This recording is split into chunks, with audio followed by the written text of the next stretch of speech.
UP PCS 1 संकल्प से सिद्धि के यूट्यूब चैनल पर आप सभी का स्वागत है। आज हम लोग टेस्ट नंबर 9 को डिस्कस करेंगे। इससे पहले हम 8 टेस्ट को आपके साथ डिस्कस कर चुके हैं, तो चलिए स्टार्ट करते हैं। पहला क्वेश्चन दे रखा है, स्केल ऐप के संदर्भ में निम्नलिखित कथनों पर विचार करिए। पहला कथन है, यह ऐप चमड़ा उद्योग के कौशल सीखने, मूल्यांकन और रोजगार की ज़रूरतों के लिए वन स्टॉप समाधान प्रदान करता है। दूसरा है, इसे केंद्रीय शिक्षा और कौशल विकास मंत्री धर्मेंद्र प्रधान ने लॉन्च किया है। उपरोक्त में से कौन सा कथन सही है, ये आपको बताना है। तो इसमें जो ऑप्शन सी है आपका वो एकदम करेक्ट है, यानी कि ये दोनों जो कथन है वो सही हैं। केंद्रीय शिक्षा और कौशल विकास मंत्री धर्मेंद्र प्रधान ने स्केल ऐप लॉन्च किया है। ये चमड़ा उद्योग के कौशल सीखने, मूल्यांकन और रोजगार की ज़रूरतों के लिए वन स्टॉप समाधान का प्रदान करता है। अगले क्वेश्चन पे चलते हैं। पीएम मोदी ने किस शहर में अंतर्राष्ट्रीय दूरसंचार संघ के क्षेत्रीय कार्यालय और इनोवेशन सेंटर का उद्घाटन किया है? ऑप्शन है मुंबई, बैंगलोर, नई दिल्ली और चंडीगढ़। इसका करेक्ट आंसर है आपका ऑप्शन सी, नई दिल्ली। प्रधानमंत्री नरेंद्र मोदी ने 22 मार्च को भारत में नए अंतर्राष्ट्रीय दूरसंचार संघ के क्षेत्रीय कार्यालय और नवाचार केंद्र का उद्घाटन किया है। पीएम मोदी ने भारत के में 6G विजन डॉक्यूमेंट का भी अनावरण इसमें किया है। इसके बाद अगला है, एटीपी मास्टर्स 1000 का खिताब जीतने वाले सबसे उम्रदराज खिलाड़ी कौन बने हैं? तो इसका जो सही आंसर है वो है आपका ऑप्शन डी, रोहन बोपन्ना। इसके जो सबसे उम्रदराज खिलाड़ी बने हैं, इसका खिताब जीतने वाले। ठीक है, 1000 का खिताब जीतने वाले ये सबसे उम्रदराज खिलाड़ी हैं। बोपन्ना का ये 5वां मास्टर 1000 युगल खिताब था। उन्होंने अपना पहला एटीपी मास्टर्स खिताब 2017 में जीता था।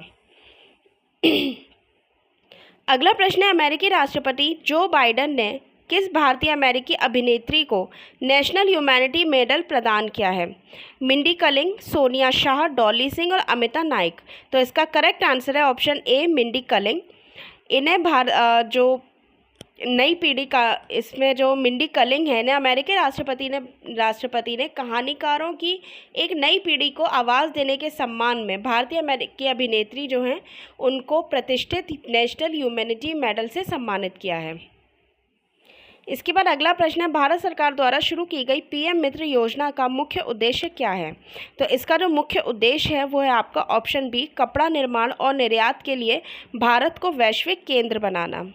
ठीक है, इसका जो उद्देश्य है आपके औद्योगिक बुनियादी ढांचे का निर्माण करके भारत को कपड़ा निर्माण और निर्यात के लिए एक वैश्विक केंद्र बनाना, जो प्रत्यक्ष विदेशी निवेश सहित बड़े पैमाने पर निवेश को आकर्षित करेगा और क्षेत्र के भीतर नवाचार और रोजगार के सृजन को भी प्रोत्साहित करेगा। इसके बाद अगला प्रश्न है, कौन सा राज्य स्वास्थ्य का अधिकार बिल पारित करने वाला पहला राज्य बना है? तो इसका करेक्ट आंसर है ऑप्शन बी, राजस्थान विधानसभा में स्वास्थ्य का अधिकार बिल पारित करने वाला पहला राज्य बना है। इसके तहत राज्य के निवासी सभी सार्वजनिक स्वास्थ्य सुविधाओं में ओपीडी सेवा और आईपीडी सेवाओं में मुफ्त लाभ उठा सकेंगे। साथ ही चुनिंदा निजी अस्पतालों में भी इनको सुविधा दी जाएगी। अगला प्रश्न है, हाल ही में भारतीय वायुसेना किस देश की वायुसेना के साथ संयुक्त अभ्यास कोबरा वॉरियर में भाग लेगी? ऑप्शन है ब्रिटेन, अमेरिका, जापान और इजराइल। तो इसका जो करेक्ट आंसर है वो है आपका ऑप्शन ए, ब्रिटेन। भारतीय वायुसेना ब्रिटिश रॉयल एयरफोर्स के वेडिंगटन एयरफोर्स बेस में अभ्यास कोबरा वॉरियर में भाग लेने के लिए प्रस्थान करेगी।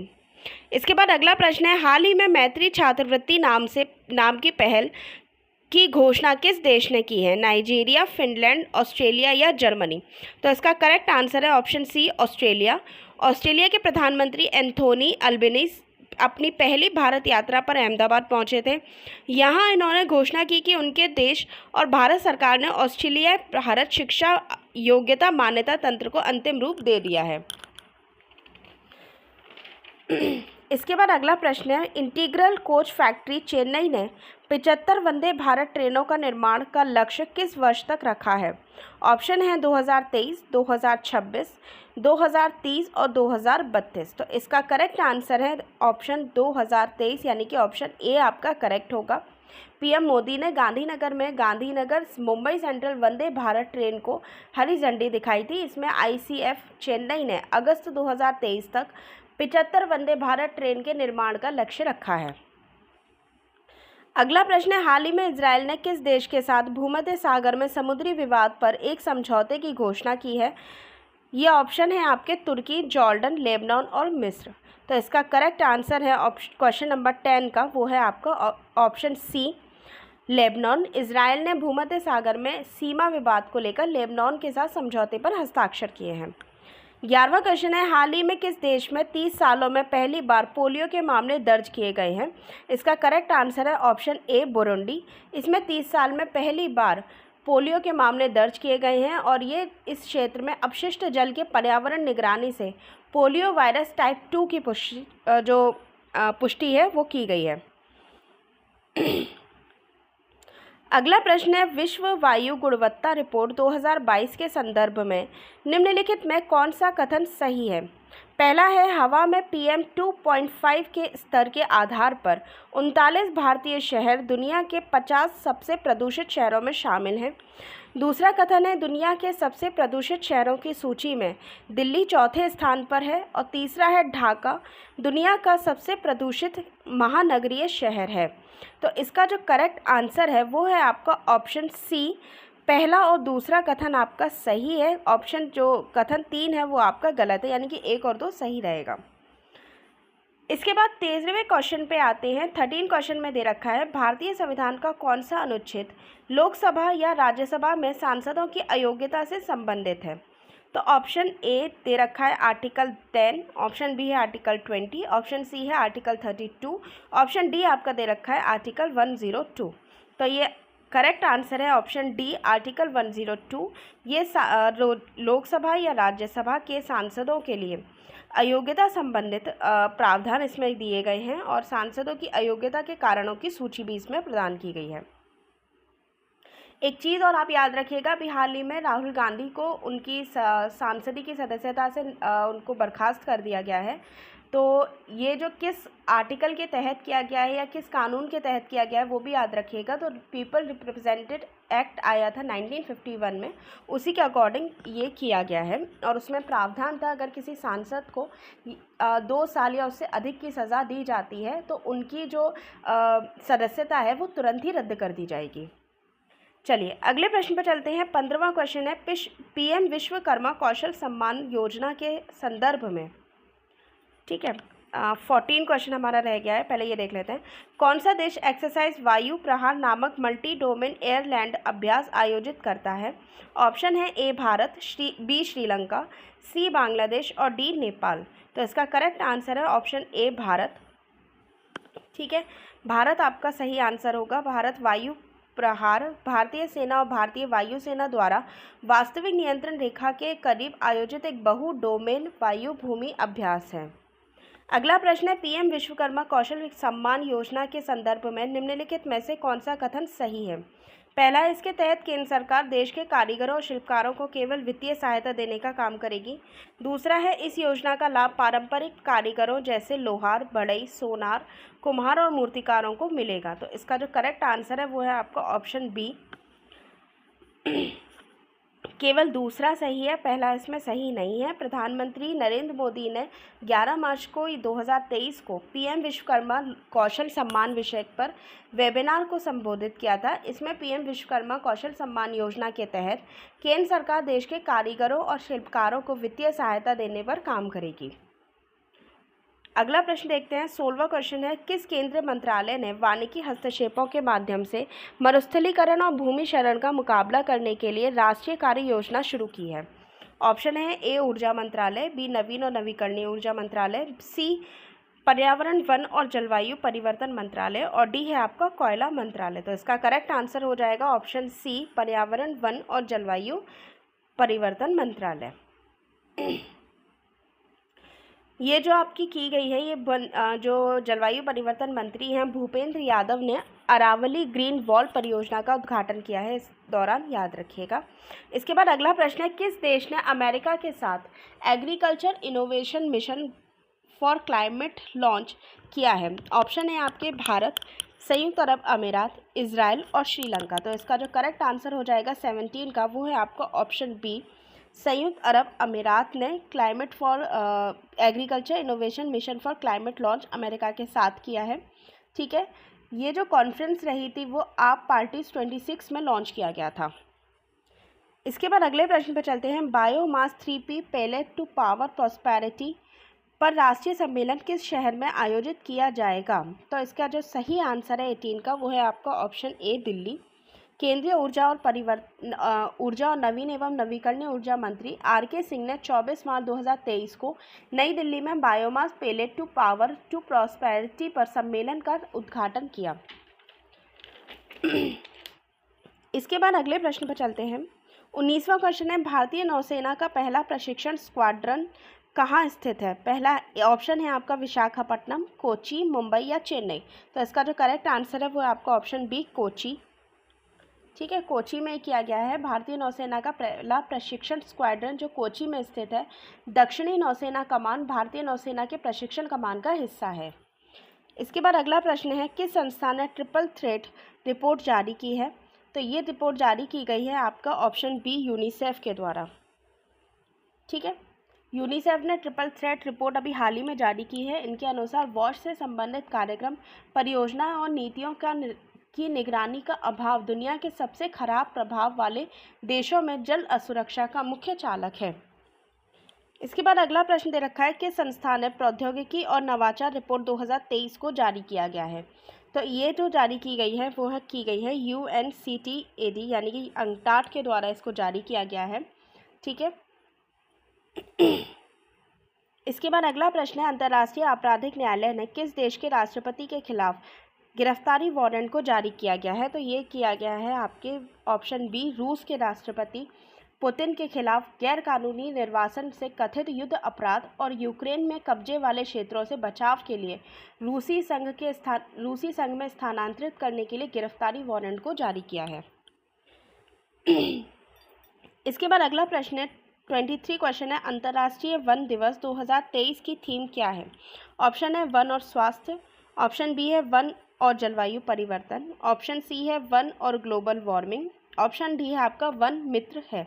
तो इसका जो करेक्ट आंसर हो जाएगा वो होगा आपका ऑप्शन ए, वन और स्वास्थ्य। ठीक है, और अंतर्राष्ट्रीय वन दिवस हर साल 21 मार्च को बनाया जाता है, याद रखिएगा।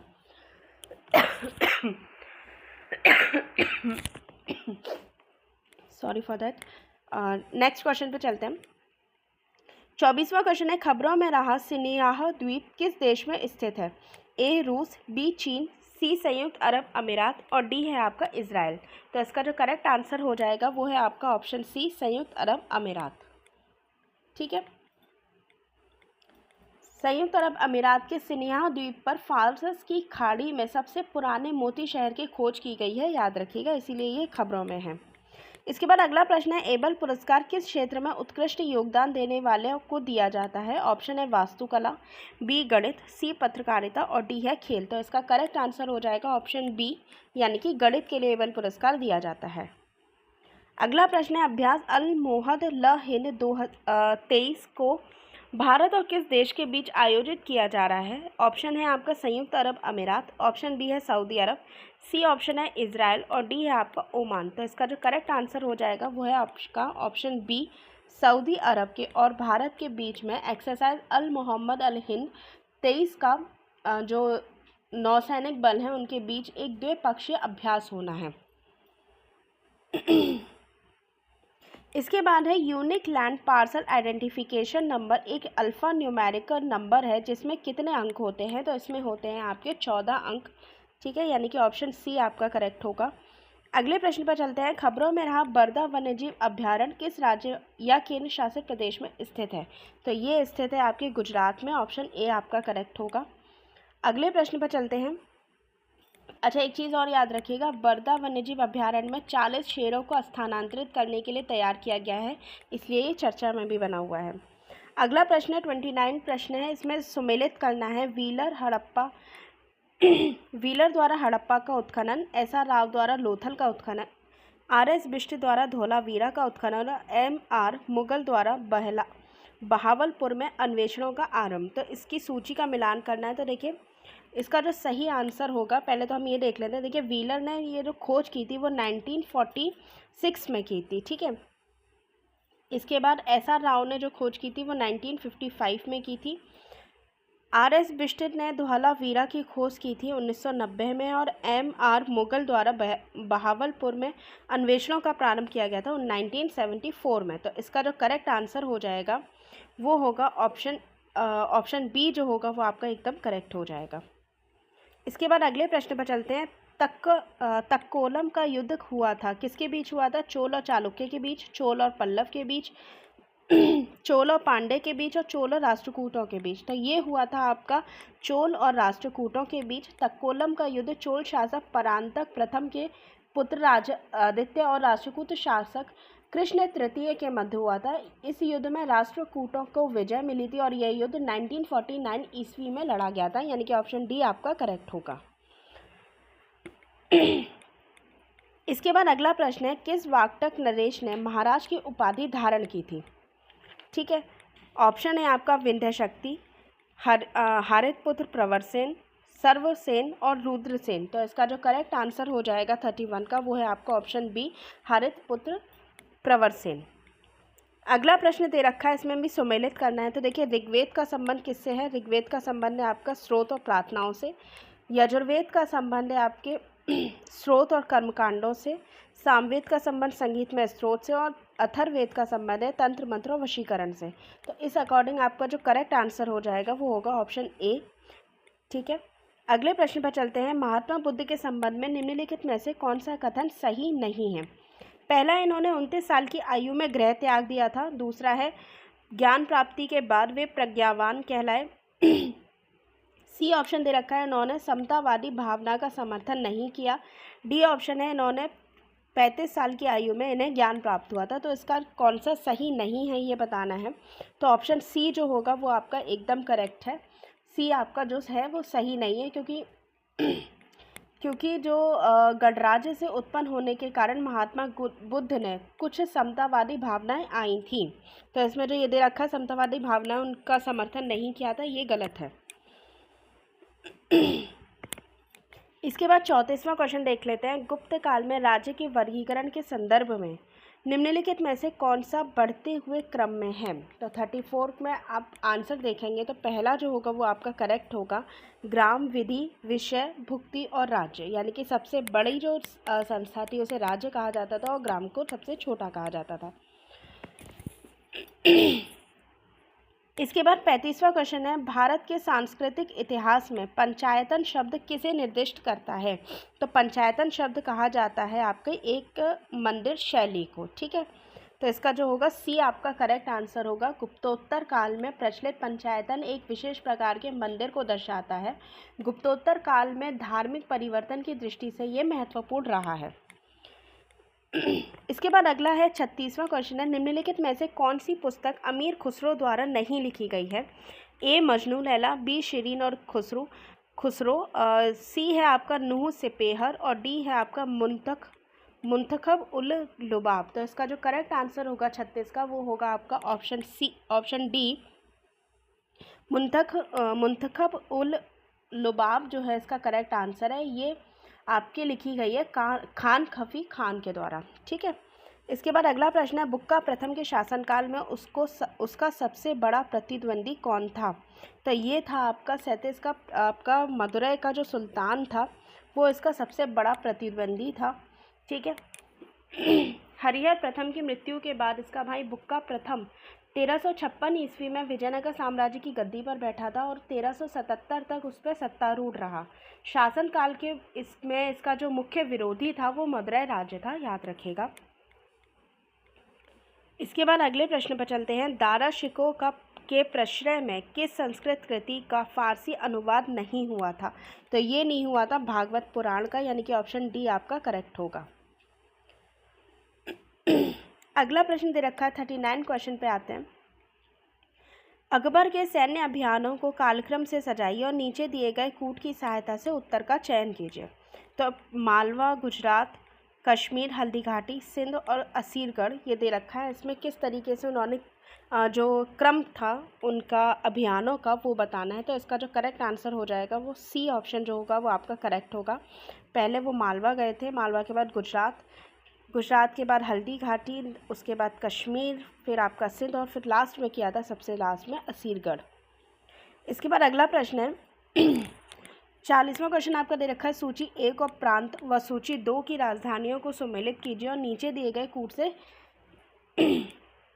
सही उत्तर का चयन कीजिए। देखिए कोल्ड की वजह से थोड़ा सा गले में प्रॉब्लम है, तो आप थोड़ा सा एडजस्ट करिएगा, ठीक है।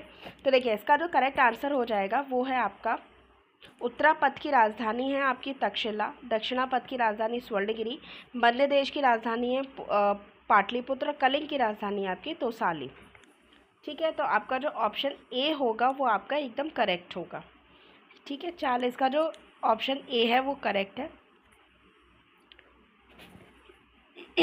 इसके बाद अगले प्रश्न पर चलते हैं, रजिया के विरोधी अमीर गुट का नेतृत्व कौन कर रहा था? तो देखिए इसका जो नेतृत्व किया जा रहा था वो निजामुल मुल्क जुनैदी के द्वारा किया जा रहा था, यानी कि ऑप्शन बी आपका करेक्ट होगा। दिल्ली सल्तनत की प्रथम महिला शासिका थी रजिया थी। वजीर निज़ाम उल मुल्क जुनैदी ने रजिया की ताजपोशी का विरोध किया और विरोधी अमीरों के गुट का नेतृत्व किया। इसके बाद अगला प्रश्न है आपका, निम्नलिखित में से कौन सा युग्म सुमेलित नहीं है? संत दे रखे हैं, उनसे संबंधित क्षेत्र दे रखे हैं। तो देखिए इसका जो करेक्ट आंसर हो जाएगा वो ऑप्शन ए होगा। नरसिंह मेहता का संबंध महाराष्ट्र से नहीं है बल्कि गुजरात से है और इनका जीवन काल जो था वो 15वीं शताब्दी में था। अगला प्रश्न है, उत्तर मुगल काल में राजा बनाने वालों की भूमिका में रहे सैयद बंधुओं में शामिल थे। कौन कौन शामिल था? अब्दुल्ला खान, हुसैन अली खान, शैबानी खान या वहद अली खान। तो इसका जो करेक्ट आंसर हो जाएगा वो होगा ऑप्शन ए, यानी कि अब्दुल्ला खान और हुसैन अली खान ये दोनों ही सैयद बंधुओं में आते थे, जिन्हें किंग मेकर भी कहा जाता था, ठीक है। अगला प्रश्न देख लेते हैं, निम्नलिखित में से कौन हैदराबाद के स्वतंत्र राज्य का संस्थापक था? तो इसका जो करेक्ट आंसर हो जाएगा 44 का वो होगा ऑप्शन डी, चिनकिलिच खां, जो था हैदराबाद के स्वतंत्र संस्थापक के रूप में थे, जिनका नाम निज़ाम उल मुल्क आसफ जहाँ भी था। इन्हें चिनकिलिच खान के नाम से भी जाना जाता था और इन्होंने 1724 में हैदराबाद राज्य की स्थापना की थी। अगला प्रश्न है, कथन 1857 का विद्रोह ब्रिटिश सरकार से स्वतंत्रता हासिल करने में विफल रहा। कारण है आपका, अंग्रेजों ने 1857 के विद्रोह के बाद कई प्रशासनिक सुधार किए थे। तो इसका जो करेक्ट आंसर हो जाएगा वो होगा ऑप्शन बी।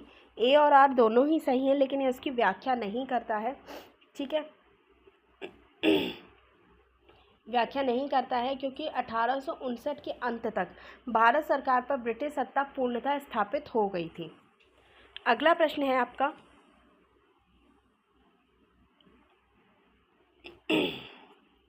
अगला प्रश्न भी आपका सुमेलित करने से संबंधित ही है। तो देखिए सूरत, इसमें आपके अधिवेशन दे रखे हैं वो बताने। तो देखिए पहला दे रखा है आपका, सूरत अधिवेशन हुआ था 1907 में, ठीक है। इसके बाद इलाहाबाद अधिवेशन हुआ है 1910 में, कलकत्ता अधिवेशन होता है 1906 में और बनारस होता है 1905 में।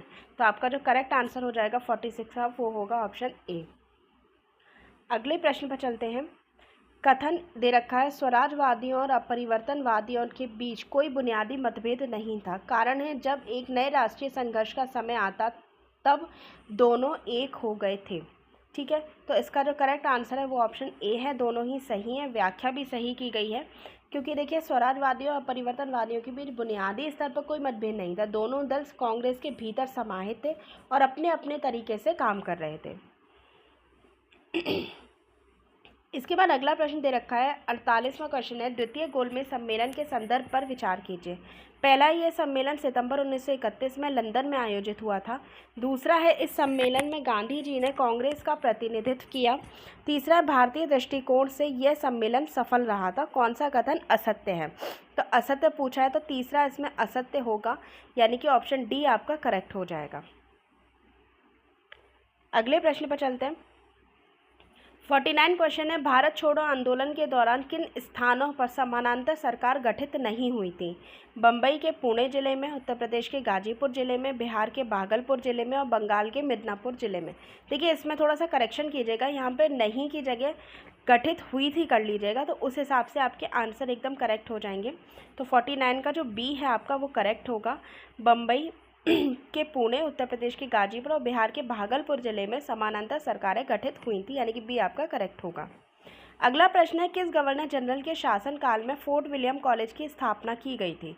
तो इसका जो करेक्ट आंसर है वो है आपका ऑप्शन बी, वेलेजली के टाइम पे 1800 में नागरिक सेवा में आने वाले लोगों के प्रशिक्षण के लिए कलकत्ता में फोर्ट विलियम कॉलेज की स्थापना की गई थी। उस टाइम पे वाइसराय थे आपके, जो गवर्नर जनरल का शासन चल रहा था वो था आपका वेलेजली का। ठीक है, इसके बाद एक अगला क्वेश्चन है, 51वां क्वेश्चन है, गांधी जी द्वारा आरंभ किए गए निम्नलिखित आंदोलन का सही अनुक्रम ज्ञात कीजिए। पहला है रॉलेट एक्ट आंदोलन, दूसरा है खेड़ा आंदोलन, तीसरा है चंपारण आंदोलन और चौथा है आपका अहमदाबाद के सूती मिलों का आंदोलन। तो इसका जो करेक्ट आंसर हो जाएगा वो होगा ऑप्शन बी, सबसे पहले चंपारण आंदोलन किया, इसके बाद अहमदाबाद मिल आंदोलन, फिर खेड़ा आंदोलन और लास्ट में था आपका रॉलेट एक्ट। अगले प्रश्न पर चलते हैं।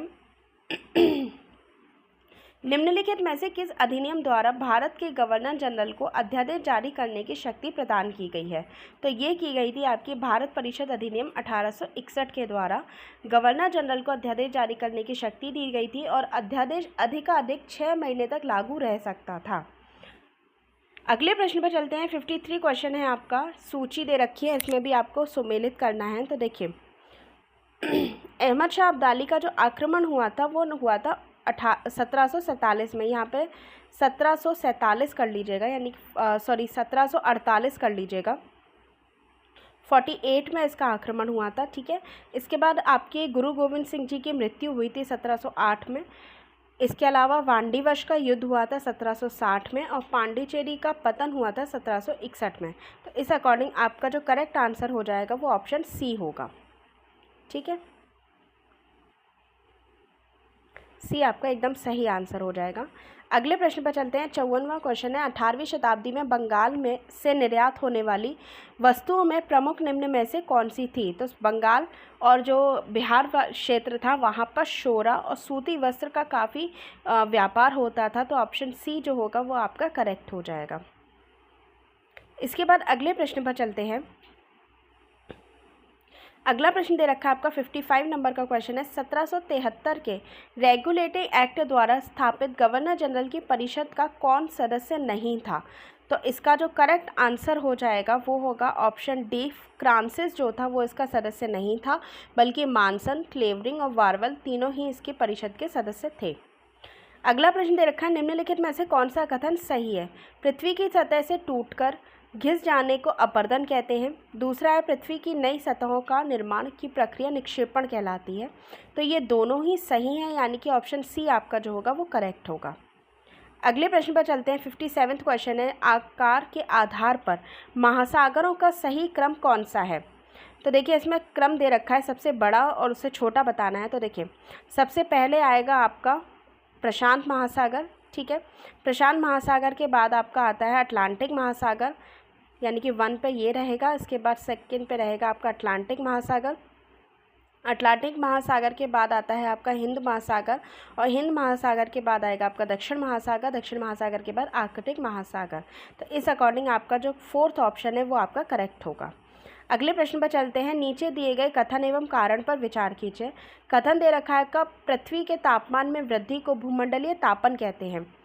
इसके बाद कारण है आपका, यह कार्बन डाइऑक्साइड की मात्रा में वृद्धि से हो रहा है। कूट द्वारा सही उत्तर का चयन कीजिए। तो इसका जो करेक्ट आंसर हो जाएगा वो ऑप्शन ए होगा। दोनों ही कथन सही है और इसकी व्याख्या भी सही की गई है। इसके बाद अगला प्रश्न है, 59 क्वेश्चन है, जंजीबार और पेम्बा द्वीप के संदर्भ में कौन सा कथन असत्य है? जंजीबार और पेम्बा द्वीप दक्षिण अटलांटिक महासागर में अवस्थित है। यह दूसरा कथन है आपका, इन द्वीपों में बड़े पैमाने पर लौंग का उत्पादन किया जाता है। तो आपका जो करेक्ट आंसर होगा, इसमें जो गलत कथन बताना है वो आपका पहला जो कथन है वो गलत है, क्योंकि यह अटलांटिक महासागर में नहीं बल्कि हिंद महासागर में स्थित है। ठीक है, अगले प्रश्न पर चलते हैं। सर्वात्मवाद धर्म को मानने वाले लोग मुख्यतः किस महाद्वीप में निवास करते हैं? तो ये निवास करते हैं अफ्रीका में, यानी कि ऑप्शन सी जो होगा वो आपका करेक्ट होगा। अफ्रीका में अनेक धर्मों को मानने वाले लोग रहते हैं, जिनमें मुसलमान, ईसाई, सर्वात्मवाद कई जनजातियों का धर्म है। यह प्रकृति प्रेम और आदर पर आधारित होता है। इसके बाद 61 क्वेश्चन है आपका, सूची दे रखी है, सूची 1 और 2 को मिलान करना है। तो जैव मंडल किसे कहा जाता है? तो जैव मंडल कहा जाता है आपका स्थल, जल और वायु में मिलकर जीवन को संभव बनाते हैं, उसे जैव मंडल कहा जाएगा। वायुमंडल जो होता है पृथ्वी के चारों ओर फैली हुई वायु की पतली परत होती है। जलमंडल जलीय क्षेत्र कहलाएगा। और इसके अलावा स्थल मंडल जो होता है आपका, ठीक है, स्थल मंडल होगा पृथ्वी का वह संकीर्ण क्षेत्र, स्थल मंडल होगा पृथ्वी को ठोस परपति या कठोर ऊपरी परत। तो इस अकॉर्डिंग आपका 61 का जो करेक्ट आंसर हो जाएगा वो होगा ऑप्शन सी। ठीक है, ऑप्शन सी आपका एकदम करेक्ट होगा। अगले प्रश्न पर चलते हैं। अंटार्कटिका महाद्वीप के चारों ओर से घेरने वाले महासागर को क्या कहा जाता है? तो इसका करेक्ट आंसर हो जाएगा ऑप्शन ए जो है दक्षिणी महासागर कहा जाता है। इस बर्फीले महाद्वीप को चारों ओर से घेरने वाले महासागर को दक्षिणी महासागर कहा जाएगा। ये एक ठंडा महासागर है। इस महासागर के ऊपरी जल का तापमान 4 डिग्री सेल्सियस से ऊपर नहीं जाता है। इसके बाद अगला प्रश्न है, ऑस्ट्रेलिया के संदर्भ में निम्नलिखित में से कौन सा कथन सही है? विश्व में ऑस्ट्रेलिया बॉक्साइट का सबसे बड़ा उत्पादक देश है। दूसरा है, कलगुल्ली सोना खनन का एक प्रमुख क्षेत्र है। तो इसका सही आंसर हो जाएगा ऑप्शन सी। दोनों ही आपके जो कथन हैं वो एकदम करेक्ट हैं। अगले प्रश्न पर चलते हैं। संयुक्त राज्य अमेरिका में सर्वप्रथम तेल कुआं निम्नलिखित में से कहाँ खोदा गया है? तो ये खोदा गया था आपके पेंसिल्वेनिया में, यानी कि ऑप्शन बी जो है वो आपका करेक्ट होगा। ये मैक्सिको की खाड़ी और अटलांटिक महासागर के तटीय मैदानों में वृहद मात्रा में पेट्रोलियम प्राकृतिक गैस निकला है। ठीक है, अगला प्रश्न है, गहन निर्वाह कृषि के संदर्भ में नीचे दिए गए कथन पर विचार कीजिए। पहला है, इस प्रकार की कृषि पारिवारिक आवश्यकताओं को पूरा करने के लिए की जाती है। दूसरा है, इस प्रकार की कृषि में धान मुख्य फसल होती है। और तीसरा है, यदि यह कृषि दक्षिण पूर्व एशिया एवं पूर्वी एशिया के सघन जनसंख्या वाले मानसूनी प्रदेशों में प्रचलित है। इनमें से कौन सा कथन सही है ये बताना है। तो ये सारे ही कथन सही हैं। ठीक है, गहन कृषि कैसे कहते हैं? जब कम जगह पर ज़्यादा श्रम लगाकर की जाती है जिस कृषि को, उसे गहन कृषि कहते हैं। इसे श्रम प्रधान कृषि भी कहा जाता है। अगला प्रश्न है, निम्नलिखित में से कौन सा ऊर्जा के गैर परंपरागत स्रोत हैं? ज्वारीय ऊर्जा, परमाणु ऊर्जा, बायोगैस या भूतापीय गैस। तो ये सभी गैर परंपरागत स्रोत हैं, यानी कि ऑप्शन डी आपका जो होगा वो करेक्ट हो जाएगा। परंपरागत जो स्रोत होते हैं उसमें खनिज तेल, प्राकृतिक गैस, कोयला, लकड़ी आदि होती है। और गैर परंपरागत स्रोतों में पवन ऊर्जा, सौर ऊर्जा, ज्वारीय ऊर्जा, परमाणु ऊर्जा, बायोगैस और भूतापीय ऊर्जा आदि होती है। इसके बाद अगला प्रश्न है, निम्नलिखित में से कौन सी बांग्लादेश की प्रमुख नदियां हैं? सुरमा, कर्णफुली, मेघना और मानस। तो देखिए इसका जो करेक्ट आंसर है वो ऑप्शन डी होगा। सुरमा, कर्णफुली, मेघना और मेघना जो है ये बांग्लादेश की प्रमुख नदियां हैं। जबकि मानस की बात अगर की जाए तो जो मानस नदी है वो आपकी भूटान से निकलती है और असम के ब्रह्मपुत्र में जाकर मिल जाती है। अगला प्रश्न है आपका, श्रीलंका की जलवायु के संदर्भ में निम्नलिखित में से कौन सा कथन सही है? यहाँ उष्ण एवं आर्द्र जलवायु पाई जाती है। यहाँ वर्षा केवल दक्षिण पश्चिम मानसून से होती है। तो इसका जो करेक्ट आंसर हो जाएगा 68 का, वो ऑप्शन ए जो है वो आपका एकदम करेक्ट होगा। क्योंकि श्रीलंका जो है वो विषुवत वृत्त के निकट है जहाँ पर उष्ण और आर्द्र जलवायु पाई जाती है और यहाँ तापमान में बहुत कम परिवर्तन होता है। ठीक है, अगला प्रश्न दे रखा है, निम्नलिखित में से कौन से समुद्री पत्तन मलेशिया में स्थित हैं? तो पेनांग, कुचिंग, मोरी, कूट की सहायता से उत्तर देना है। तो ये तीनों ही जो हैं वो मलेशिया में स्थित है, यानी कि ऑप्शन डी आपका करेक्ट होगा। अगले प्रश्न पर चलते हैं। 70वां क्वेश्चन आपका दे रखा है, निम्नलिखित कथनों पर विचार कीजिए। जापान में उच्च कोटि का कोयला मिलता है। जापान में लौह अयस्क प्रचुर मात्रा में पाया जाता है। उपरोक्त में से कौन सा कथन सही है? तो सही कथन बताना है। तो दोनों ही कथन गलत हैं, यानी कि दोनों में से कोई भी कथन सही नहीं है। क्यों सही नहीं है? देखिए, कोयला जापान का प्रमुख खनिज संसाधन है, किंतु यह निम्न कोटि का है। जापान में लौह अयस्क की प्रचुरता नहीं पाई जाती, इसलिए इसका आयात किया जाता है। इसके अलावा जापान कच्चा तेल, कोकिंग कोयला, तांबा, निकल, बॉक्साइट आदि आधारभूत खनिज संसाधनों का भी आयात करता है। ठीक है, अगला प्रश्न है आपका 71 क्वेश्चन है, निम्नलिखित में से किन राज्यों में होकर कर्क रेखा गुजरती है? नीचे दिए गए कूट से सही उत्तर का चयन कीजिए। तो देखिए छत्तीसगढ़, मिजोरम, त्रिपुरा और राजस्थान। इन चारों से ही होकर गुजरती है, यानी कि ऑप्शन डी जो होगा आपका करेक्ट हो जाएगा। इसके अलावा कुल 8 राज्य हैं भारत में जिनसे होकर कर्क रेखा गुजरती है। 23.5 डिग्री इसके भूमध्य रेखा के समानांतर होती है। अगला प्रश्न देखते हैं। 72वां क्वेश्चन है, निम्नलिखित में से कौन से भारतीय राज्य चीन की सीमा को स्पर्श करते हैं? तो देखिए, पश्चिम बंगाल को छोड़कर सिक्किम, हिमाचल प्रदेश और उत्तराखंड ये तीनों ही राज्य जो हैं जो चीन की सीमा को स्पर्श करते हैं, यानी कि ऑप्शन डी जो होगा वो आपका करेक्ट होगा। अगले प्रश्न पर चलते हैं। 73 क्वेश्चन है, निम्नलिखित में से कौन सा भारतीय संघ राज्य का सबसे दक्षिणतम बिंदु है? तो इसका सबसे जो दक्षिणतम बिंदु है वो है आपका इंदिरा पॉइंट, जो कि 2004 में जो सुनामी आई थी उसके कारण वो जलमग्न हो गया था। और आपको कमेंट में बताना है कि 2004 में जो सुनामी आई थी उसका मुख्य कारण क्या था। चलिए अगले प्रश्न पर चलते हैं। 74वां क्वेश्चन है, नीचे दिए गए कथनों में से कौन सा कथन सही है ये बताना है। पहला है, गंगा का मैदान विस्तार घग्गर और तिस्ता नदी के बीच में है। दिल्ली हरियाणा राज्य सिंधु और गंगा नदी तंत्रों के बीच जल विभाजक है। ब्रह्मपुत्र का मैदान गंगा के मैदान से पश्चिम में स्थित है। तो 74 का जो करेक्ट आंसर है वो आपका ऑप्शन बी हो जाएगा। पहला और दूसरा कथन सही है, जबकि ब्रह्मपुत्र मैदान गंगा के मैदान से पश्चिम में न होकर पूर्व की ओर स्थित है।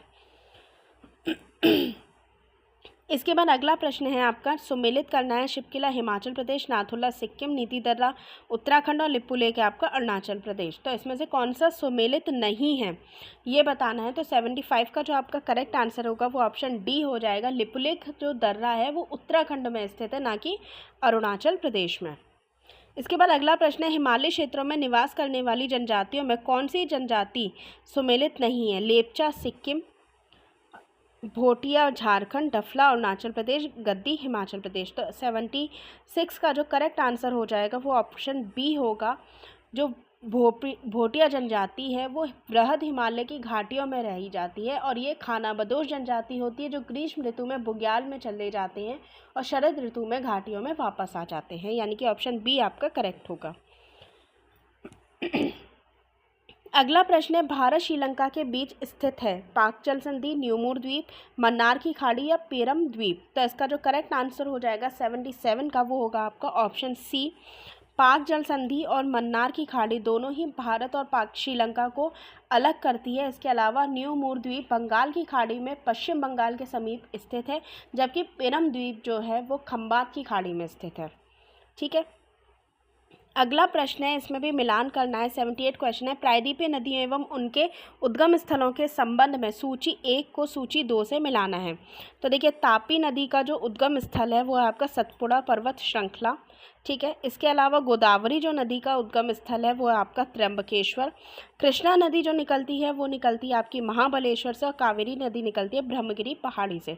तो इस अकॉर्डिंग आपका जो करेक्ट आंसर हो जाएगा वो ऑप्शन डी होगा। ठीक है, अगले प्रश्न पर चलते हैं। 79 क्वेश्चन है, भारत में अपवाह क्षेत्र के आधार पर नदियों को घटते हुए क्रम में व्यवस्थित कीजिए। 4 नदियां दे रखी हैं, सिंधु, ब्रह्मपुत्र, गंगा और कावेरी। तो इसका जो घटता हुआ क्रम होगा वो है आपका, सबसे पहले आएगा गंगा, ठीक है, उसके बाद सिंधु, सिंधु के बाद आएगा आपका ब्रह्मपुत्र और ब्रह्मपुत्र के बाद आती है आपकी कावेरी। तो इस अकॉर्डिंग जो आपका करेक्ट आंसर हो जाएगा वो होगा आपका ऑप्शन सी। अगला प्रश्न दे रखा है, 80वां क्वेश्चन है, निम्नलिखित कथन दे रखा है, पश्चिमी घाट पत्तनों एवं बंदरगाह के विकास के लिए प्राकृतिक परिस्थितियां प्रदान करता है। कारण है पश्चिम तटीय मैदान एक जलमग्न संकीर्ण पट्टी है। तो इसका जो करेक्ट आंसर होगा वो ऑप्शन ए होगा। दोनों ही सही है और व्याख्या भी इसकी सही की गई है। अगला प्रश्न है, निम्नांकित में से कौन सा कथन गोवा दमन द्वीप के संबंध में सही है? ठीक है, सही है ये बताना है। तो देखिए, पहला कथन दे रखा है, साल 1947 के बाद भी गोवा दमन और द्वीप पर पुर्तगालियों का शासन रहा। दूसरा है आपका, भारतीय सेना ने 1961 में इन्हें पुर्तगालियों से मुक्त कराकर संघ शासित प्रदेश बना दिया। तीसरा दे रखा है, साल 1988 में गोवा भारतीय संघ का राज्य बना। तो इसमें से कौन सा कथन सही है ये बताना है। तो इसका जो पहला ऑप्शन है, यानी कि पहला और दूसरा दोनों ही कथन सही है। इसके अलावा यहाँ जो दे रखा है तीसरे कथन में कि 1988 में गोवा को भारतीय संघ का राज्य बनाया गया था, ये गलत है। गोवा को पूर्ण राज्य का दर्जा 30 मई 1987 को दिया गया था। इसके बाद अगला प्रश्न है, प्रस्तावना में भारत को एक गणराज्य घोषित किया गया है। इस संदर्भ में कौन सा कथन इसकी पुष्टि नहीं करता है? तो इसका जो करेक्ट आंसर हो जाएगा वो होगा आपका ऑप्शन सी, राज्य के मुखिया की नियुक्ति वंशानुगत होगी। ये आपका गलत है, क्योंकि हमारा जो राज्य है प्रस्तावना में, जो गणराज्य का मतलब है कि हमका जो प्रमुख होगा राज्य वो वंशानुगत नहीं होगा बल्कि निर्वाचित होगा। तो प्रस्तावना में भारत का एक गणराज्य घोषित किया गया है, जिसमें सी जो कथन है उसकी पुष्टि नहीं की जाती है। मैंने आपको जैसा कि बताया है कि मुखिया जो होगा वो निर्वाचित होगा और भारत का राष्ट्रपति 5 साल के लिए चुना जाएगा। इसके बाद अगला प्रश्न है आपका 89 क्वेश्चन है, निम्न में से किसने संवैधानिक उपचारों के अधिकारों को संविधान का हृदय और आत्मा की संज्ञा प्रदान की है? तो इसका जो करेक्ट आंसर हो जाएगा 83 का, वो होगा ऑप्शन जो 83 का ऑप्शन डी, यानी कि डॉक्टर BR अम्बेडकर जो है उन्होंने संविधान उपचारों को हृदय और आत्मा कहा है। ठीक है, याद रखिएगा, काफ़ी इंपॉर्टेंट क्वेश्चन है। अगला प्रश्न है, भारत के राष्ट्रपति को किस मामले में किसी व्यक्ति को दी गई सज़ा को क्षमा करने, फांसी को रोकने, सज़ा में विलंब या छूट देने, सज़ा को रद्द करने या माफ़ करने या उसमें कमी करने की शक्ति दी गई है? पहला है दंड या सज़ा सेना न्यायालय ने दी हो। दूसरा है दंड या सज़ा ऐसे मामले के संबंध में हो जो कानून तोड़ने के लिए हो, जिस पर संघ सरकार का अधिकार हो। तीसरा है ऐसा प्रकरण जिसमें मृत्यु दंड दिया गया हो। तो राष्ट्रपति को ये तीनों ही शक्तियां प्राप्त हैं, यानी कि ऑप्शन डी आपका करेक्ट होगा। अगला प्रश्न है, निम्न कथन ए और कारण आर को पढ़िए, नीचे दिए गए कूट की सहायता से सही उत्तर का चयन कीजिए। कथन ए दे रखा है, मंत्रिपरिषद लोकसभा के प्रति सामूहिक रूप से उत्तरदायी होती है। आर है यानी कि कारण जो आपका दे रखा है, जो सरकार लोकसभा में विश्वास खो देती है उसे त्यागपत्र देना होता है। तो इसका जो करेक्ट आंसर है वो आपका हो जाएगा ऑप्शन ए, जो आपका करेक्ट हो जाएगा। दोनों ही कथन सही हैं और इसकी व्याख्या भी सही दी गई है। अगला प्रश्न है, अगला प्रश्न भी आपके कथन और कारण से ही संबंधित है। कथन दे रखा है आपका, नौकरशाही से अपेक्षा की जाती है कि वह राजनीतिक रूप से तटस्थ रहे। कारण दे रखा है, नौकरशाही नीति बनाने के विचार करते समय राजनीतिक दृष्टिकोण का समर्थन करेगी। तो देखिए कारण इसका एकदम गलत है, आप खुद भी देख सकते हैं, एक तरफ तटस्थ होने की बात की जा रही है और एक तरफ समर्थन देने की बात की जा रही है। तो आपका ऑप्शन जो कथन ए है वो तो सही रहेगा, कारण गलत रहेगा, यानी कि ऑप्शन सी आपका करेक्ट हो जाएगा। इसके बाद अगले प्रश्न पर चलते हैं। 87 क्वेश्चन दे रखा है, किसी राज्य की विधान परिषद में साहित्य, कला, विज्ञान या सामाजिक सेवा के संबंध में विशेष ज्ञान या व्यवहारिक अनुभव वाले कितने सदस्य राज्यपाल द्वारा मनोनीत किए जाते हैं? तो इसका करेक्ट आंसर हो जाएगा 87 का, कुल सदस्यों के 1/6 सदस्य। ठीक है, 1/6 सदस्यों को राज्यपाल मनोनीत करता है, जिनमें साहित्य, कला, सहकारिता, आंदोलन और समाज सेवा का विशेष ज्ञान में व्यवहारिक अनुभव हो। विधानसभा में राज्यपाल द्वारा नामित सदस्यों को किसी भी स्थिति में अदालत में चुनौती नहीं दी जा सकती। विधान परिषद के 1/3 सदस्य स्थानीय निकायों द्वारा, 1/12 सदस्य राज्य में रह रहे 3 साल के स्नातकों द्वारा और 1/12 सदस्य का निर्वाचन 3 साल में कार्यरत अध्यापकों द्वारा तथा 1/3 सदस्यों का निर्वाचन विधानसभा के सदस्यों द्वारा किया जाता है। इसके बाद अगले प्रश्न पर चलते हैं। 88वां क्वेश्चन दे रखा है, निम्नलिखित कथनों पर विचार करिए। कथन है आपका, किसी भी व्यक्ति द्वारा किए गए आपराधिक उल्लंघन को जनता के विरुद्ध माना जाएगा। कारण दे रखा है, ऐसा अपराध केवल पीड़ित व्यक्ति को ही नहीं बल्कि हानि पहुंचाता बल्कि पूरे समाज के प्रति अपराध होता है। तो ये दोनों ही सही हैं, ऑप्शन ए आपका करेक्ट हो जाएगा। इसके बाद अगला प्रश्न दे रखा है, कावेरी जल विवाद के अंतर्गत केंद्र, राज्य या केंद्र शासित प्रदेश कौन कौन से हैं? तो इसका जो करेक्ट आंसर है वो आपका ऑप्शन डी है। कावेरी जल विवाद में कर्नाटक, तमिलनाडु, पुडुचेरी और केरल, ये चारों राज्य हैं जिनमें किसानों की निर्भरता कावेरी नदी के जल पर अधिक है और उसे सुलझाने के लिए इन चारों में विवाद चल रहा है, जिसको सुलझाने के लिए जल विवाद न्यायाधिकरण को बनाया गया था। इसके बाद अगले प्रश्न पर चलते हैं। निम्नलिखित में से कौन भारत की अनुसूचित भाषाओं में शामिल नहीं है? ऑप्शन है आपके संस्कृत, अंग्रेजी, नेपाली या सिंधी। तो इसका करेक्ट आंसर हो जाएगा ऑप्शन बी, अंग्रेजी। अगले प्रश्न पर चलते हैं। 91 क्वेश्चन है, किसी जाति या जनजाति को अनुसूचित जाति, अनुसूचित जनजाति घोषित करने की शक्ति संवैधानिक प्राधिकारी की है, किसकी है? तो ये है आपके भारत के राष्ट्रपति की। ऑप्शन ए आपका करेक्ट होगा। ठीक है। अगला प्रश्न है 92 क्वेश्चन है, निम्नलिखित में से कौन सा कथन सही नहीं है। पहला, आम चुनाव में भारतीय राष्ट्रीय कांग्रेस ने लोकसभा की 489 सीटों में 346 सीटों पर जीत दर्ज की थी। दूसरा, प्रथम आम चुनाव में भारतीय कम्युनिस्ट पार्टी दूसरी सबसे बड़ी पार्टी थी।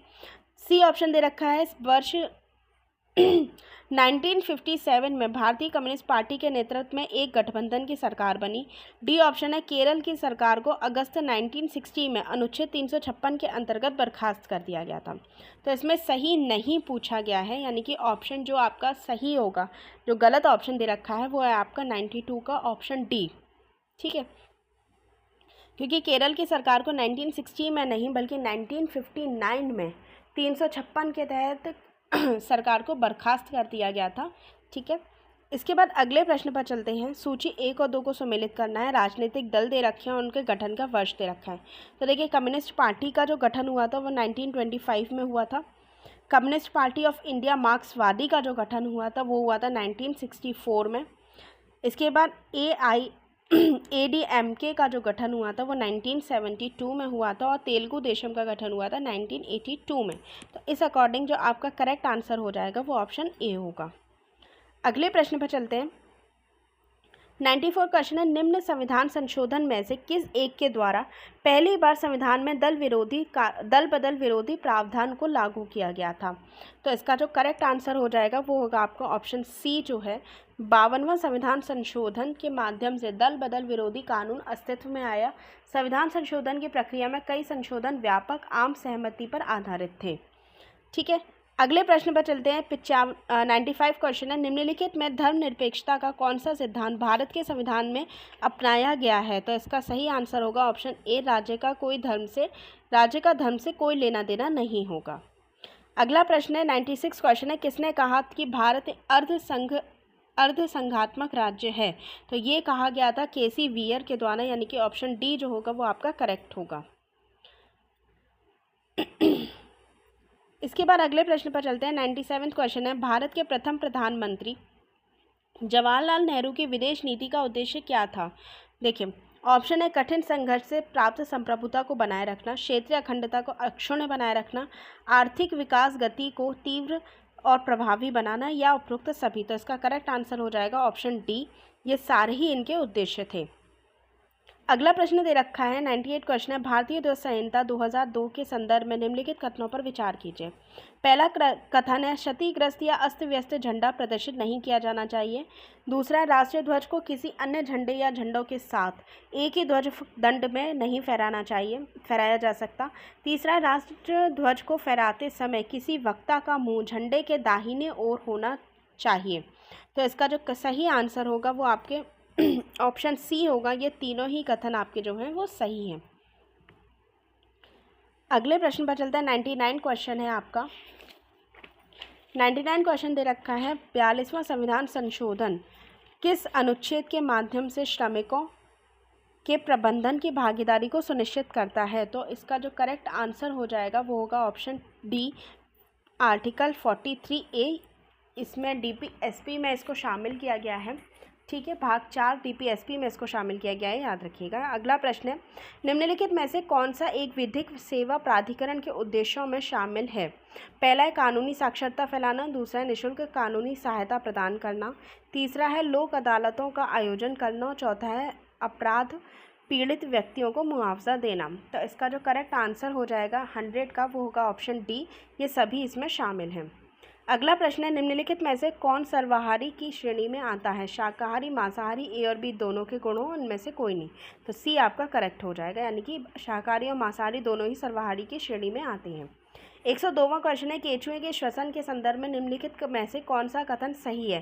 केंचुआ नसिका ग्रंथियों के द्वारा श्वसन करता है, केंचुआ त्वचा के द्वारा श्वसन करता है, केंचुए मुख द्वार श्वसन करते हैं, और उपयुक्त में से कोई नहीं। तो इसका करेक्ट आंसर हो जाएगा ऑप्शन बी, केंचुआ जो है वो त्वचा के द्वारा श्वसन करता है। अगले प्रश्न पर चलते हैं। कथन ए, जलीय प्राणी श्वसन के लिए जल में घुली वायु का उपयोग करते हैं। कारण दे रखा, वायु नाइट्रोजन, ऑक्सीजन, कार्बन डाइऑक्साइड, जलवाष्प तथा कुछ अन्य गैसों का मिश्रण है। तो 103 का जो करेक्ट आंसर हो जाएगा वो होगा आपका ऑप्शन बी, ये दोनों ही कथन सही हैं, लेकिन स्पष्टीकरण इनका सही नहीं दिया गया है। ठीक है, इसके बाद अगले प्रश्न पर चलते हैं।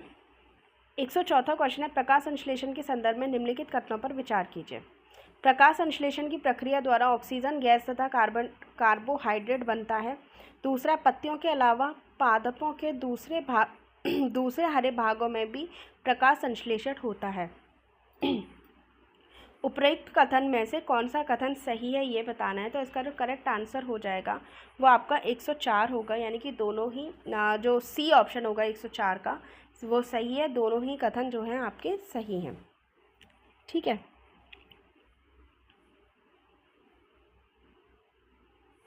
अगले प्रश्न पर चलते हैं। निम्नलिखित में से किसे पादप की खाद्य फैक्ट्री कहा जाता है? पत्ता, तना, जड़ या शाखा? तो इसका जो करेक्ट आंसर होगा 105 का वो होगा आपका ऑप्शन ए, जो पत्तियां हैं या पत्ते हैं। ठीक है,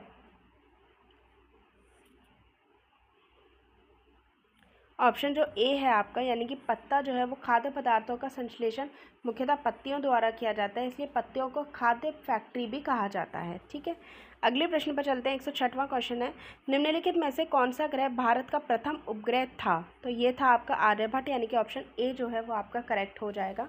ठीक है, भारत में कृत्रिम उपग्रहों का निर्माण किया गया था। आर्यभट्ट भारत का प्रथम उपग्रह था। कृत्रिम उपग्रहों का उपयोग मौसम की भविष्यवाणी, रेडियो तथा टेलीविजन संकेतों के प्रेक्षणों में किया जाता है। अगला प्रश्न आपका दे रखा है 107वां क्वेश्चन है, निम्नलिखित कथन ए और कारण आर को पढ़िए, नीचे दिए गए कूट की सहायता से सही उत्तर का चयन कीजिए। कथन ए दे रखा है, ऊंचाई बढ़ने के साथ साथ जल का क्वथनांक बिंदु घटता है। कारण है, ऊंचाई के साथ साथ वायुमंडलीय दाब बढ़ जाता है। तो 107 का जो करेक्ट आंसर होगा वो आपका ऑप्शन सी होगा। कथन सही है लेकिन कारण गलत है। कैसे गलत है? देखिए, दाब में वृद्धि के साथ साथ क्वथनांक में वृद्धि होती है। ऊंचाई बढ़ने के साथ साथ वायुमंडलीय दाब घट जाता है, जिसके कारण समुद्र की तुलना में ऊंचाई पर जल का क्वथनांक घटता है। ठीक है, अगला प्रश्न दे रखा है, एक मकान में दो बल्बों में से एक दूसरे से अधिक रोशनी देता है, चमकदार है। इन दोनों में से किस बल्ब में उच्चतर अवरोधक होगा? ऑप्शन ए मंद रोशनी वाले बल्ब में, बी है अधिक रोशनी वाले बल्ब में, सी है दोनों बल्ब में अवरोधक समतुल्य है, डी है रोशनी की तीव्रता अवरोधक पर निर्भर नहीं करती। तो इसका जो करेक्ट आंसर हो जाएगा वो ऑप्शन ए होगा। मंद रोशनी वाले बल्ब में उच्चतर अवरोध होता है, जबकि तीव्र या अधिक रोशनी वाले बल्ब में निम्न अवरोध होता है। अगला प्रश्न है, किसी रासायनिक अभिक्रिया में धन उत्प्रेरक की भूमिका क्या है? ऑप्शन है आपकी, यह अभिक्रिया की दर को बढ़ाता है, यह अभिक्रिया की दर को घटाता है, यह उत्पादक की लब्धि को बढ़ाता है और यह उत्पादक को बेहतर शुद्धता प्रदान करता है। तो 109 का सही आंसर होगा ऑप्शन सी, यह रासायनिक अभिक्रिया में धन उत्प्रेरक उत्पाद की लब्धि को बढ़ाता है। किसी रासायनिक अभिक्रिया की गति किसी पदार्थ की उपस्थिति में बढ़ जाती है तो उसे उत्प्रेरण कहा जाता है। ठीक है, अगला प्रश्न है, निम्नलिखित में से जीवाश्म ईंधनों में कौन सा स्वच्छतम ईंधन है? कोयला, पेट्रोल, प्राकृतिक गैस या डीजल? तो इसका जो करेक्ट आंसर हो जाएगा वो ऑप्शन सी होगा। स्वच्छतम ईंधन है आपका प्राकृतिक गैस। इसके बाद अगले प्रश्न पर चलते हैं, कार के इंजन में अपस्फोटन से बचने के लिए निम्न में से कौन सा प्रयोग में लाया जाता है? Ethyl alcohol, butane, lead tetra ethyl या श्वेत पेट्रोल? तो इसका जो करेक्ट आंसर हो जाएगा वो होगा option c, lead tetra ethyl को अपस्फोटन से बचने के लिए प्रयोग में लाया जाता है, जिससे कि प्रति अपस्फोटन की दर को बढ़ाया जा सके। अगला प्रश्न देख लेते हैं, प्रोटीन संश्लेषण में निम्नलिखित कोशिकांगों में से किनकी भूमिका सबसे अधिक महत्वपूर्ण होती है? तो ये होती है आपकी अंतःद्रव्य जालिका और राइबोसोम की, यानी कि ऑप्शन बी जो होगा वो आपका करेक्ट होगा। अगले प्रश्न पर चलते हैं, इसमें मिलान करना है तो मिलान को देख लेते हैं। देखिए, लाइसोसोम जो होता है वो आपका होगा कोशिका की आत्महत्या की थैली कहा जाता है। हरित लवक जो है वो भोजन को बनाता है, यानी कि कोशिका का भोजनालय होगा। ठीक है, इसके बाद राजधानी जो है वो कचरा वगैरह पात करती है, यानी कोशिका का कचरा पात्र है। गोल्जिकाय ट्रैफिक पुलिस की तरह काम करती है और केंद्रक जो होता है वो आपका कोशिका का नियंत्रक कक्ष होता है, यानी कि इस अकॉर्डिंग आपका जो करेक्ट आंसर हो जाएगा वो ऑप्शन डी होगा। ठीक है, इसके बाद अगले प्रश्न पर देख लेते हैं, इसमें भी मिलान करना है, कौन सा सुमेलित नहीं है ये बताना है। तो देखिए मछली है, यहाँ पे मछली नहीं है, तो मछली और नमक का संबंध विटामिन डी से नहीं है, यही असंगत है। ऑप्शन ए आपका करेक्ट हो जाएगा। ठीक है, अगले प्रश्न पर चलते हैं। मानव शरीर के निम्नलिखित भागों में से किस एक में शुक्राणु डिंब को निषेचित किया जाता है? तो ये किया जाता है डिंब वाहिनी नली के द्वारा। ऑप्शन बी आपका करेक्ट होगा। अगला प्रश्न है, सूची को सुमेलित करना है। क्यूलैक्स मच्छर जो होता है उसकी वजह से क्या होता है, मतलब बीमारियां बतानी है 116 में। तो इसका जो देखते हैं, क्यूलैक्स मच्छर जो होता है उसकी वजह से हाथी पाँव रोग हो जाता है। सीसी ये जो मक्खी है उसकी वजह से ट्रिप्टैनोसोमा हो जाता है। बालू मक्खी की वजह से जो होता है आपका प्लेग होता है, और पिस्सू की वजह से, ठीक है, एक बार इसको दोबारा से देख लेते हैं। देखिए क्यूलैक्स मक्खी की वजह से जो होता है आपका वो होता है हाथी पाँव। ठीक है, यानी कि 3 आपका एकदम करेक्ट होगा। इसके बाद सीसी मक्खी की वजह से ट्रिप्टैनोसोमा रोग हो जाता है। बालू मक्खी की वजह से काला अज़ार हो जाता है, और पिस्सू की वजह से प्लेग का रोग होता है, यानी कि ऑप्शन बी आपका करेक्ट होगा। अगला प्रश्न है, इसमें भी सूची दे रखी है, सूची 1 और 2 को सुमेलित करना है। मैस्मस दीर्घकालीन उपवास, क्वाशिकोर प्रोटीन अल्पता, टीबी जीवाणु संक्रमण और हेपेटाइटिस बी विषाणु संक्रमण। तो 117 का जो करेक्ट आंसर होगा वो ऑप्शन ए होगा, यानी कि ये सही सुमेलित है। ऑप्शन ए आपका करेक्ट होगा। इसके बाद अगले प्रश्न पर चलते हैं। 118वां क्वेश्चन है, सूची 1 अंतःस्रावी ग्रंथि को सूची 2 स्रावित ग्रंथि से सुमेलित कीजिए। सूची में दिए गए कूट की सहायता से सही उत्तर का चयन कीजिए। ठीक है, तो इसमें देख लेते हैं 118वां में जो ऑप्शन दे रखा है आपका जनन ग्रंथि जो होती है वो आपके प्रोजेस्टेरॉन के लिए, ठीक है, जनन ग्रंथि प्रोजेस्टेरॉन हार्मोन्स बताने हैं आपको। ठीक है, इसके बाद पीयूष ग्रंथि जो होता है वो आपका होता है वृद्धि हार्मोन। अग्नाशय से इंसुलिन निकलता है, अधिवृक्क आपके कार्टिसोल, यानी कि ऑप्शन सी जो होगा वो आपका एकदम करेक्ट होगा। इसके बाद अगले प्रश्न पर चलते हैं। 119वां क्वेश्चन है, जल में घुलनशील विटामिन है। तो विटामिन आपका जो सी है वो जल में घुलनशील विटामिन है। इसके अलावा विटामिन बी भी जल में घुलनशील है। बाकी विटामिन ए, डी और ई और के ये चारों विटामिन आपके वसा में घुलनशील हैं। 120वां क्वेश्चन है, निम्नलिखित में से कौन सा कथन श्रम बल के अनियतीकरण को सर्वाधिक उपयुक्त रूप से परिभाषित करता है? पहला है अधिक पारिश्रमिक के लाभ में रोजगार परिवर्तित करना। बी है आपका श्रमिकों में परिवर्तित श्रमिकों का अनियत वेतन रोजगार से नियत वेतन रोजगार की ओर जाना। सी है आपका श्रमिकों का नियत वेतन रोजगार से हटकर अनियत श्रम रोजगार की ओर जाना। और डी आपका उपरोक्त में से कोई नहीं। तो 120 का जो करेक्ट आंसर हो जाएगा वो होगा आपका ऑप्शन सी। ठीक है, विभिन्न स्थितियों में श्रम बल के वितरण को देखें तो पिछले 4 दशकों में, यानी कि 1972 से 2012 के आसपास लोग स्वरोजगार और नियमित वेतन रोजगार से हटकर अनियत श्रम की ओर बढ़ रहे हैं। विशेषज्ञ इसे स्वरोजगार को तथा नियमित वेतन से अनियत श्रम रोजगार की ओर जाने की प्रक्रिया को श्रम बल के अनियतीकरण का नाम देते हैं। इसके बाद अगला प्रश्न है, पूंजीवाद अर्थव्यवस्था को निम्नलिखित में से किस अन्य नाम से भी जाना जाता है? तो ये जाना जाता है आपके बाजार अर्थव्यवस्था, यानी कि ऑप्शन बी आपका करेक्ट होगा। अगला प्रश्न है, दीर्घकालिक भुखमरी के संदर्भ में निम्नलिखित में से कौन सा कथन सही है? यह भुखमरी पर्याप्त खुराक से उत्पन्न होती है। कम आय होने के कारण दीर्घकालीन भुखमरी लगातार बनी रहती है। तो इसका जो करेक्ट आंसर हो जाएगा 122 का, वो ऑप्शन सी होगा। दोनों ही कथन जो हैं वो आपके करेक्ट हैं।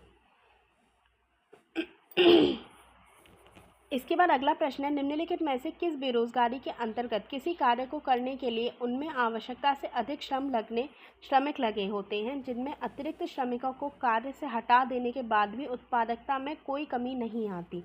तो इसे कहा जाता है आपको प्रच्छन्न बेरोजगारी या छुपी हुई बेरोजगारी। ऑप्शन बी आपका करेक्ट होगा। इसके बाद अगले प्रश्न पर चलते हैं। 124वां क्वेश्चन है, 2011 की जनगणना के अनुसार भारत में शिशु लिंग अनुपात है कितना है? ये है आपका 919, यानी कि ऑप्शन बी आपका करेक्ट होगा। 2001 की जनगणना के अनुसार अगर पूछा जाता है तो वो होगा आपका 927। अगला प्रश्न है, 2011 की जनगणना के अनुसार निम्नलिखित में से किस राज्य की साक्षरता दर सबसे कम रही है? तो ये रही है आपकी बिहार की, और सबसे ज़्यादा अगर पूछी जाती है तो वो है आपकी केरल की। अगले प्रश्न पर चलते हैं। 126वां क्वेश्चन है, निम्नलिखित पर विचार कीजिए। पहला है विदेशी वस्तुओं की कीमतें बढ़ना। दूसरा है घरेलू वस्तुओं का सस्ता होना। तीसरा है निवल निर्यात को बढ़ाना। उपयुक्त में से कौन सा रुपये का मूल्यांकन का परिणाम है?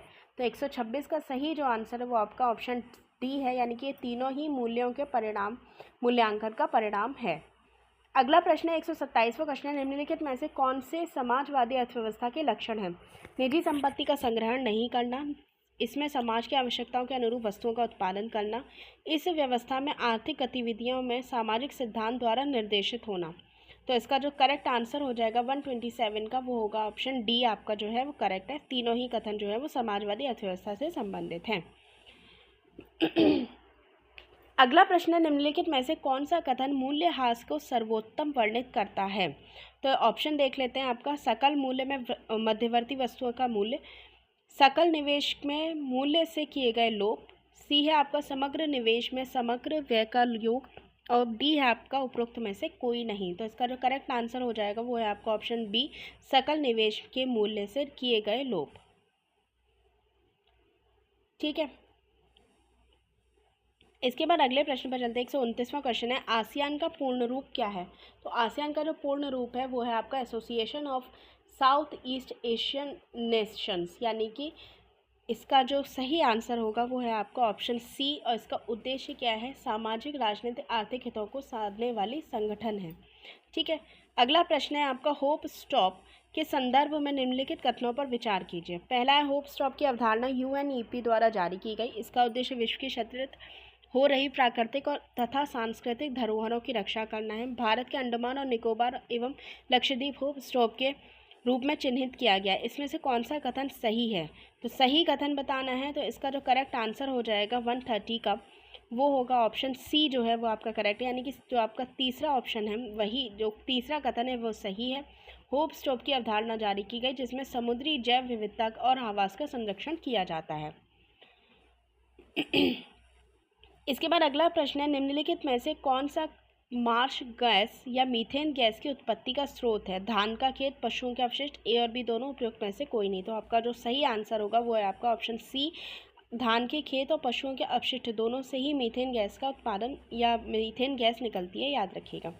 अगला प्रश्न है 132वां क्वेश्चन है, समाज का पुनर्वितरण के उद्देश्य से प्राप्ति आय पर प्रगतिशील करारोपण के माध्यम से की जाती है। BR यानी कि कारण दे रखा है, प्रगतिशील कर के अंतर्गत जैसे जैसे आय बढ़ती है वैसे वैसे कर की दर ऊंची होती जाती है। तो इसका जो सही आंसर है वो आपका ऑप्शन ए होगा। दोनों ही कथन सही हैं और उसका सही स्पष्टीकरण भी दिया गया है। ठीक है,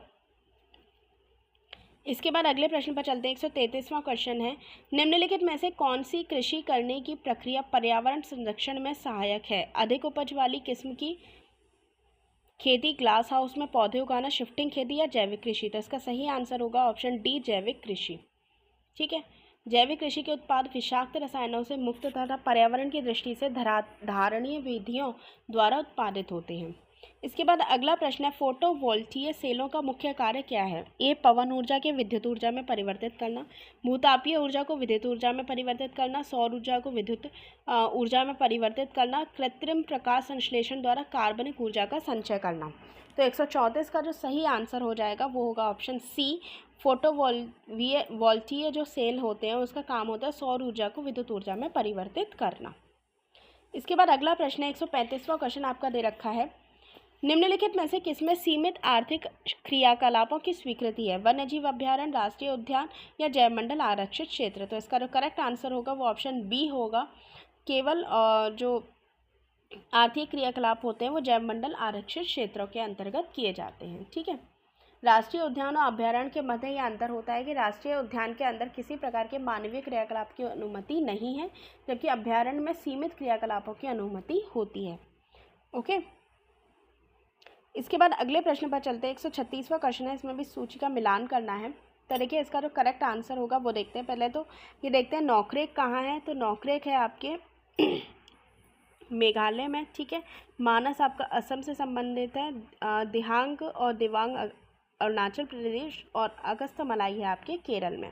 तो इस अकॉर्डिंग जो आपका सही आंसर होगा 136 का वो है आपका ऑप्शन बी जो है वो आपका करेक्ट हो जाएगा। ठीक है, अगले प्रश्न पर चलते हैं। 137वां क्वेश्चन है, इनमें से कौन ISO 14000 के 6 कदमों में से एक नहीं है? तो वो आपका नहीं है। जो सही आंसर 137 का है वो है आपका ऑप्शन डी, जीवन चयन आकलन जो है वो इससे संबंधित नहीं है। अगला प्रश्न दे रखा है 138वां क्वेश्चन है, उत्तर प्रदेश सरकार का वर्ष 2023 में कुल कितने वृक्षों के रोपण का लक्ष्य है? तो ये है आपके 35 करोड़ का, यानी कि ऑप्शन डी जो होगा वो आपका करेक्ट हो जाएगा। इसके बाद अगला प्रश्न दे रखा है आपका 139वां क्वेश्चन है, निम्नलिखित को प्रजातिगत संकट के बढ़ते क्रम से सजाइए। Dugong, emperor penguin, Indian peafowl, Asian lion. तो 139 का जो करेक्ट आंसर होगा वो होगा ऑप्शन डी जो है वो आपका करेक्ट हो जाएगा। ठीक है, अगले प्रश्न पर 140वां क्वेश्चन है, जैव विविधता का सबसे महत्वपूर्ण पहलू है पारिस्थितिक तंत्र का निर्वहन, यानी कि 140 का जो करेक्ट आंसर हो जाएगा वो आपका ऑप्शन डी होगा। अगले प्रश्न पर चलते हैं 141वां क्वेश्चन दे रखा है, उत्तर प्रदेश सरकार का लक्ष्य 2030 तक प्रदेश के हरित आवरण को बढ़ाकर कितना कर देना है? तो इसका जो करेक्ट आंसर हो जाएगा 141 का वो होगा आपका ऑप्शन सी, यानी कि 15% इसको बढ़ाकर कर देना है 2023 तक। भारतीय वन सर्वेक्षण रिपोर्ट 2021 के अनुसार प्रदेश में 9.23% वन आवरण है। इसके बाद अगला प्रश्न है, उत्तर प्रदेश में सामाजिक वानिकी योजना किस वर्ष प्रारंभ की गई थी? 1979, 1989, 1969, 1988। तो ये प्रारंभ की गई थी 1979 में।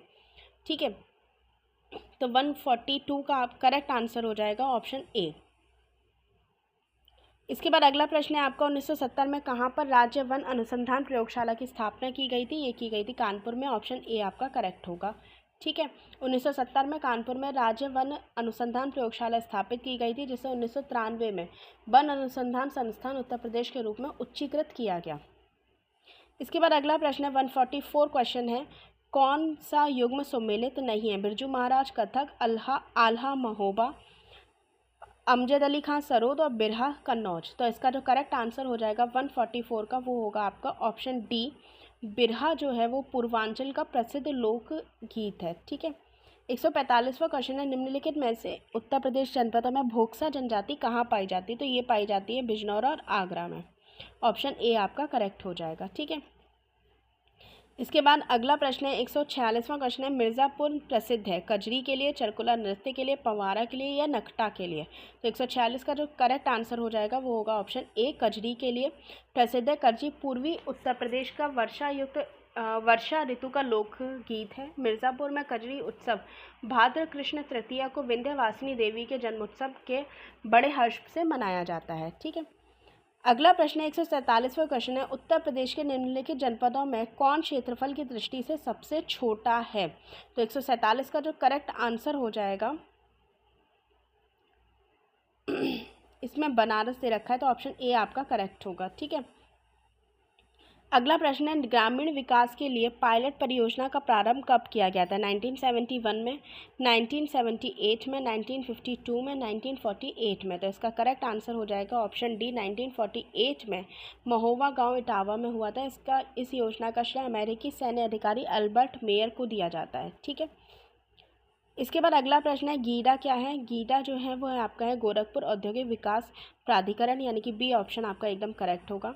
इसके बाद अगला प्रश्न है, उत्तर प्रदेश राजस्व संहिता 2006 की किस धारा के अंतर्गत आवास स्थान उपलब्ध कराए जाने का प्रावधान है? तो ये एक प्रावधान है आपका धारा 80 के अंतर्गत 2006 में, यानी कि ऑप्शन ए आपका करेक्ट हो जाएगा।